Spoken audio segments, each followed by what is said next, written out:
when you're on the shelf, obviously there's obviously competition. You talked about creating the formulas for a lot of the products.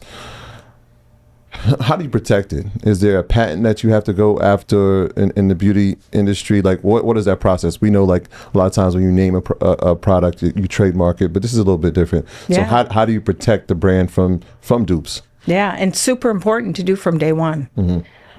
Because, when we started this company, I think we knew we would be successful, but we never thought we'd be this successful, where people are literally trying to steal your formulas like your Coca Cola. So how do you protect that? And the process is a legal process. Yes, trademarking. You cannot actually patent formulas within the beauty industry. Very rarely. You may be able to patent a process, but there's so many common ingredients within these formulas. It's really kind of hard to patent exact formulas. And so there's a lot of legal, T's you got to cross, I's you got to dot, making sure you have very solidified contracts with your fillers, with your manufacturers, so they're not, trying to kind of steal your ideas, what you've created. And then really making sure that you're fully trademarked, trade dressed. How does your bottle look on shelf? That's trade dress. So not only are you trademarking your names, but you're actually trade dressing your actual look, of which I had to do in China. China stole my name. So I went and hired attorneys in China, and I had to, trademark my trade dress, so they couldn't actually have a bottle looking like me. Yeah. So there's a lot. We created the 10 bullet points on the back of a bottle. Every single brand has knocked us off with that concept at one point or another. Thank goodness no one's been able to really take our market share for our miracle, even with the 10 bullets. But, you get knocked off a lot. And truthfully, I believe in just staying consistent and persistent, not listening to the noise a lot, not worrying about too much what other people are doing, and stick to what you're doing. So you're in luxury charting and real estate as well. You expanded. So yes.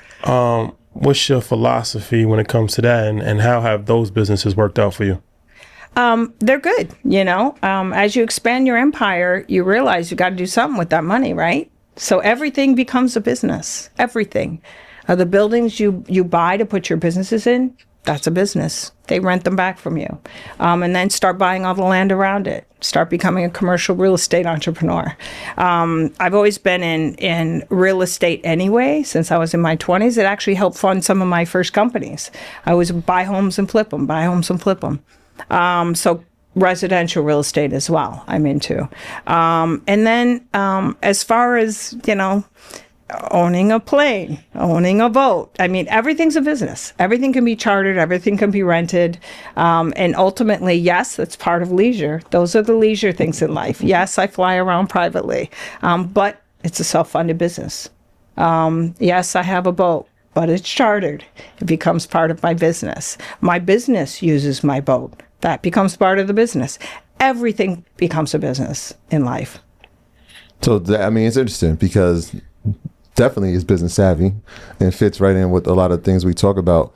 Are you learning these things as you go, right? Because obviously you're an expert in the field of beauty care, but these things are like tax strategies now. Are you like high-level tax strategies is a major part of life. It should be for everyone. For sure. I can remember doing it when I had my first little business, which was a 4-foot square behind a chair. I was an independent contractor, did all my own taxes, got my 401k, my Roth IRA, completely self-bought and funded, got my own insurance. I had to do my own Schedule C. I did my own taxes. So that foundation, that financial literacy is the foundation of everything I do today. It's just got a lot more zeros after it. So ultimately, once you learn how to manage your businesses, that it just rolls into other businesses. And yes, how do you learn how to be a yacht owner? I'm the kind of person, my husband jokes and he says, you're the world's greatest sponge. I love to learn.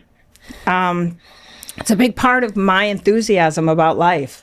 So when I have a boat, I learn about the engines. I learn about what it takes to run it. I understand that it's got 172,000 pounds of thrust, 3 Rolls-Royce engines. I'm kind of the kid that gets under the hood. I don't just hire people to manage things. I like to know. And so that helps me manage my businesses when I really understand what truly operates them and makes them hum. And so I just kind of go from there.